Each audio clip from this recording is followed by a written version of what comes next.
Shyam kitchen तड़का की ओर से मेरे सभी मित्रों और दर्शकों को जय परमा एकादशी।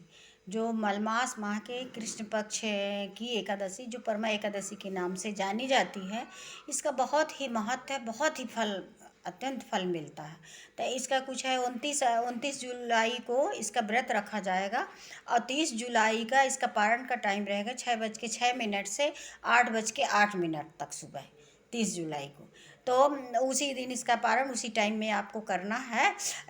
और इसका बहुत ही महत्व है। तो इसकी पौराणिक कथा कुछ इस प्रकार था। एक बार धर्मराज युधिष्ठिर ने भगवान कृष्ण से यह प्रश्न किया कि हे मधुसूदन, आप ये बताइए, मलमास कृष्ण पक्ष की एकादशी का क्या महत्व है और किसने किया है, और कब करना चाहिए, कैसे करना चाहिए, ये सब चीज़ हमको बताइए।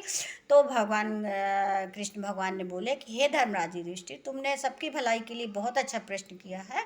ये मलमास महीने की कृष्ण पक्ष की है एकादशी, जो परमा एकादशी के नाम से जानी जाती है। इसका बहुत ही बड़ा महत्व है, इससे बहुत फल मिलता है। यदि नियम से, विधि विधान से इसका अनुष्ठान किया जाए तो आप इसकी पौराणिक कथा कुछ इस प्रकार है, सुनिए। एक ब्राह्मण रहता था, ब्राह्मणी रहती थी। वो बहुत ही पूजा पाठ ध्यान किया करते थे। वो भले ही भूखे रह जाएं पर दूसरे को भोजन जरूर कराते थे। तो इसी तरह वो थोड़ा गरीबी भी थी उनमें।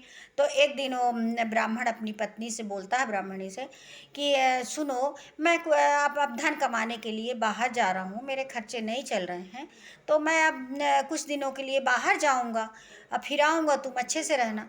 तो उनकी पत्नी बोलती है कि आप बाहर मत जाइए, अपने कर्म का फल हमको मिल रहा है। आप कहीं भी जाएंगे, यदि हमने ऐसा कर्म किया है पिछले जन्म में, तो हमको इसी तरह रहना पड़ेगा, अपने घर में ही रहें हम। तो वो यहीं रह के अपना अपना जीव को पालन चलाएं, अपना खाए पिए रहें, अपने घर में रहें, अपने गांव में रहें, यही बताई हो।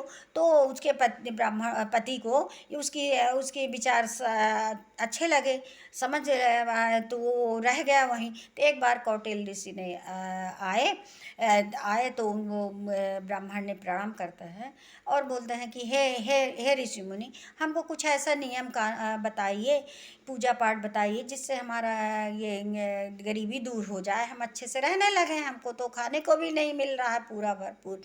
तो कौटिल्य ऋषि ने बोला कि हे ब्राह्मण, तुम ऐसा करो कि मलमास माह की कृष्ण पक्ष की दोनों एकादशी बहुत अच्छी मानी जाती हैं। शुक्ल पक्ष की कामिका एकादशी और कृष्ण पक्ष की परमा एकादशी के नाम से जानी जाती है, तो आने वाली है। तो परमा एकादशी आने वाली, तुम इनका अच्छे से अनुष्ठान करो, 10वीं से शुरू कर दो और बढ़िया पूजा पाठ, अच्छा स्नान, गंगा जल से स्नान करो, सब कुछ पूजा पाठ करो, जो भी तुम्हारी यथाशक्ति दक्षिणा दे सकते हो, भोजन करा सकते हो दूसरे दिन, वो करो। और अच्छे से पूजा करो, लक्ष्मी नारायण की पूजा करो। इसमें एकादशियों में तो लक्ष्मी नारायण ही बहुत महत्व वाले हैं ना।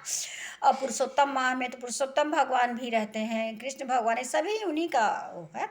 तो तुम करो तो तुम्हारा होगा। तो इसी तरह ब्राह्मण ने अच्छे से पूजा पाठ किया और सभी एकादशी का, साल भर की एकादशी रहे और मलमास की एकादशी कृष्ण पक्ष की ये से रहने लगे, तो उनका गरीबी दूर हो गई और बढ़िया अच्छे से दोनों पति पत्नी, ब्राह्मण ब्राह्मणी दोनों रहने लगे।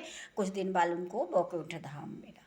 तो इस तरह की और भी एक कथा है कि एक राजा था, है ना, और अपना राज्य करता था, पूजा पाठ अच्छा वो भी किया करता था। उसी के राज्य में एक ब्राह्मणी प्रभा रहती थी। वो एकादशी का बहुत अच्छे से अनुष्ठान करती थी, पूजा करती थी, दान दक्षिणा जो भी रहता था करती थी। तो क्या हुआ कि फिर कुछ समय बाद राजा और वो ब्राह्मणी की मृत्यु एक ही दिन हुई, सब कुछ हुआ। तो वो गए अपना स्वर्गलोक गए। तो उनमें वहाँ उनका ब्राह्मणी का बहुत स्वागत हुआ धर्मराज में। और उसका राजा का उतना नहीं हुआ। तो राजा सोचा कि मैंने तो इतना पूजा पाठ किया, दान दक्षिणा दिया है, पर मेरा तो कुछ नहीं हुआ है, और ये ब्राह्मणी को कैसे ये वैकुंठ धाम मिल रहा है। तो चित्रगुप्त आए उसी समय, कहते हैं कि सुनो राजा, राजा बोलते हैं कि ऐसा ऐसा तो हमने किया। तो बोले राजन सुनो, तुम पिछले जन्म में जो भी पाप किए हो, तो फिर तुम्हें स्वर्ग स्वर्ग का रास्ता ये है, चुन लो, इसको पार करो। और ब्राह्मणी को वैकुंठ धाम मिल गया। तो बोले ऐसा क्यों हुआ भाई, हमने तो बहुत पूजा पाठ की है, बहुत दान दक्षिण है, लोग गरीबों को बहुत धन दिया है, तो मेरे साथ क्यों अन्याय हुआ। तो बोले ऐसे ही हुआ है, और तुमने पिछले जन्म में जो कर्म किया था वही फल पाए हो। और तुम ऐसा करो कि ये मलमास माह की कृष्ण पक्ष की जो एकादशी आ रही है, परमा एकादशी के नाम से जानी जाती है, उसका भी व्रत करो, अनुष्ठान करो अब तुम इसी समय रह के, और तभी तुमको ये सब चीज़ स्वर्गलोक मिलेगा। तो फिर राजा ने वहीं अपना एकादशी का व्रत किया, यही मलमास में, और बढ़िया अनुष्ठान किया, तो फिर उसको भी, राजा को भी स्वर्ग मिला। तो इसमें ये बताया गया है कि सभी एकादशी का महत्व अलग अलग है और बहुत ही महत्व है। सभी व्रतों में सबसे श्रेष्ठ व्रत एकादशी का व्रत कहलाता है। पर जो पुरुषोत्तम मास में जो एकादशी है, तो इसमें तो बहुत अत्यंत फल मिलता। कोई भी व्रत हो, गणेश चतुर्थी हो, इसमें पूजा पाठ दान दक्षिणा, तो और पूजा पाठ दान दक्षिणा जनरल महीने में साल भर करो, जो 3 साल में एक बार मलमास बढ़ता उस समय करो, तो अत्यंत फल मिलता है। इसलिए भगवान कृष्ण भगवान ने ये धर्मराज युधिष्ठिर को बोले हैं, ये कथा वो सुनाए हैं। बोले हे धर्मराज युधिष्ठिर, हमने आपको कथा सुनाई, और आप ये एकादशी का व्रत का अनुष्ठान कीजिए, आप भी सुखी रहेंगे और आपकी प्रजा भी सुखी रहेगी। और सब में सब जन जन तक अपने पहुँचाइए आप अपने सबको।